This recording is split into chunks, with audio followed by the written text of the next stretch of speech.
In chapter 8, KP starts to hit home this idea of heavenly rewards, and it builds on suffering and sacrifice. Because if we sacrifice, we may receive God's blessing here in the present, but at minimum, we actually receive heavenly rewards. So, what is heavenly rewards? We'll get into here in just a second. The idea is this. He says, so many Christians today have no idea that their support.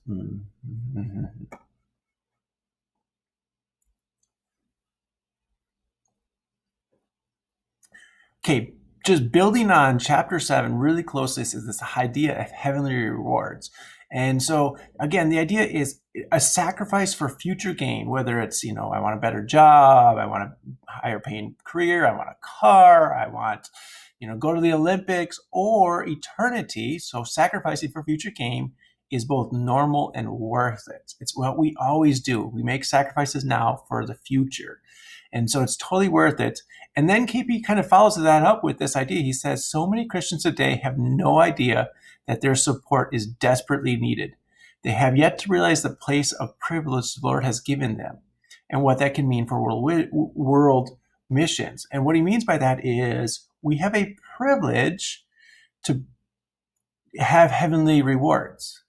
And so what are heavenly rewards, or what are they? What is it? Well, it's hard to say. We can tell you that heavenly rewards are biblical. Jesus says, behold, I'm coming quickly. My reward is with me. And he's going to give to us according to what we have done. And in 1 Corinthians, Paul says, now, when Jesus comes back, each person will receive his reward according to his labor. Meaning, it's not your faith that gets you rewards. Your faith gets you heaven. Your labors get you rewards. We don't know specifically what they are. I wish I could tell you, hey, exactly, you're going to get a nice 401k in heaven. I don't know, right? What I can tell you is there are some things that eternally last and other things that don't eternally last. It's not about accumulating stuff. I hate to tell you this, but when you die, none of your stuff comes with you. Your cool sneakers don't come with you. The things that are eternal are how did you love God and how did you love others? Or what did you do to advance God's kingdom? So relationship and kingdom advancing activity go to eternity. So who did you share your gospel with? Who did you bring to salvation? Those relationships and a kingdom advancing activity is actually what will continue on in eternity. And what I really like, or changed my mind at least, was what KP pointed. He kind of points out, he talks about heaven and it's awesome, but then he gives this idea. He says, now imagine you get to heaven and then there's hundreds or thousands of people you don't recognize. You start gathering around with smiles and high fives and awesome. They're like, thank you, thank you, thank you, thank you. They say, you're like, why are you guys all thanking me? And he goes, because you supported a missionary. And because you supported a missionary, I'm here today. And you're going to look around and you're going to say, I've never seen any of you. And they say, yeah, but you gave money to Farmer Joe out in, Timbuktu. Legitimately, that's a city. And as a result, I got to know Jesus and I'm here. So thank you for giving Farmer Joe a crop or a cow or something like that, because of that, now I get to be here. And all of a sudden, you get to go throughout eternity knowing that thousands, potentially, maybe more than that, actually got saved. Now, he's very specific, and he says down here, he says, the national evangelists, he's looking for those, but any missionary support, church support that you give impacts the kingdom and pushes it forward. So you will get to heaven and I will get to heaven and we'll get to heaven. And we're going to start meeting people that say, thank you for helping out at your church. Thank you for taking care of my children because he led this person. And imagine the impact after generation after generation after generation. Because if you lead Bob to Christ, and then Bob has 2 children and one of his children leads one person to Christ, and then over 2 or 3 or 4 generations, imagine the thousands or the millions of people that will thank you for that, what you did to advance the kingdom. And that's an awesome portrayal that really encouraged me to start looking more eternally minded and look and see what's come. Now, First Corinthians, I've missed a space here. That's going to bother me. But Paul says this, he says, when you get to heaven, this is called the Bema seat, I believe, where you will be judged by your works. You'll stand in front of Jesus and he's going to say, let me look at your life. What did you do for me? And what did you do for yourself? And the things that were done for yourself, he said, will just vanish and burn up like hay on fire. But things that are done for Jesus and for him will last forever. And you will receive a reward for that. Those things that you do for God will last forever. Those things that you do for yourself are only temporary. And so to start thinking about heaven and the heavenly rewards encourages you to be active in your church, to give to your church, to start praying for people, to encourage people, and start working to advance God's kingdom.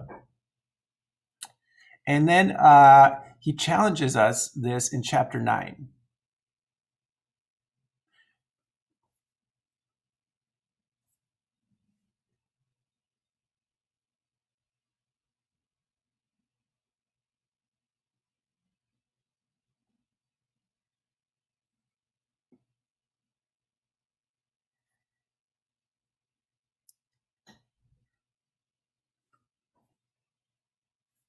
So then he builds on chapter 8 in chapter 9.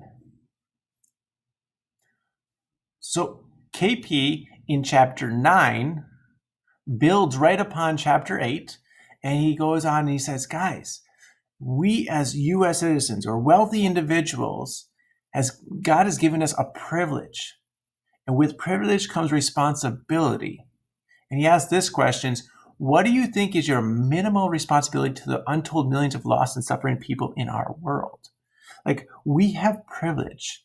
I was just reading about this, that currently, I think 230 million people will be starving by the end of this year due to the virus outbreak.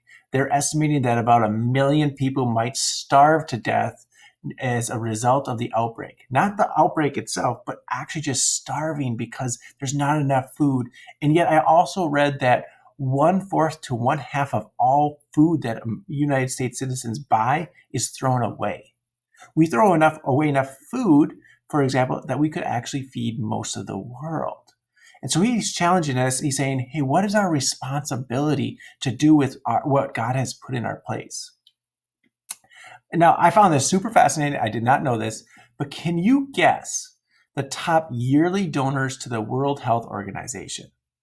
So I was thinking about this and I was like, I think the top donors, most likely the United States. And then I would say probably Europe, followed by probably China, and then Canada, maybe Mexico, Brazil. I'm trying to think of like the biggest countries in the world. And I think I was shocked when I found out who gives the most to the World Health Organization. And the first one is the United States at 281 million. But what shocked me is that Bill and Melinda Gates is the second most giving donor per year. They gave over almost $250 million per year to the WHO organization. And during this virus, they actually have given almost $500 million above and beyond it, making them the top donor. And then you can see that the United Kingdom gives 200. There's a vaccination group. Germany, the United Nations, and Japan kind of round out the top 7 with it. But here's the thing. Bill Gates is the second wealthiest person in the world. Does he have a responsibility to steward that finances really well? And I think we would say, yeah. I mean, what a good use of money is he's trying to actually get vaccinations throughout Africa. He's trying to end malaria, increase sanitation, all through these donations to it. Now, you and I are never going to, well, I shouldn't say never, but we're probably not going to be that wealthy. But do we use our resources well to increase our heavenly rewards? Because, from our earlier talk, we all are in the top 3% of wealthiest people in this world. What will God require for us to do? And he then offers this really simple challenge, and he says, could you, as a U.S. citizen or an American lay aside $1 per day or $30 a month to help support a missionary in need? Think about that. Give up, I don't know, what is that, 10 Starbucks in a month, and you could support somebody for a full month. And I think that's the challenge here is we could make small changes to our life and have huge eternal rewards. I mean, catch that. Like just a small drastic change in your life or my life, we could end up having huge eternal rewards because we're going to be there for a long time. And so maybe it's just giving a little bit more time to the church and serving there and building up eternal rewards. And so small changes, and that's just in life. Small changes now can make huge differences later. And so even taking care of your health now can make your life longer and better later.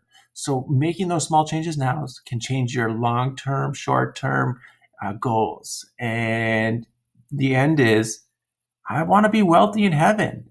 So I want to steward my resources and the privilege I've been given here well. And I would encourage you to do the same.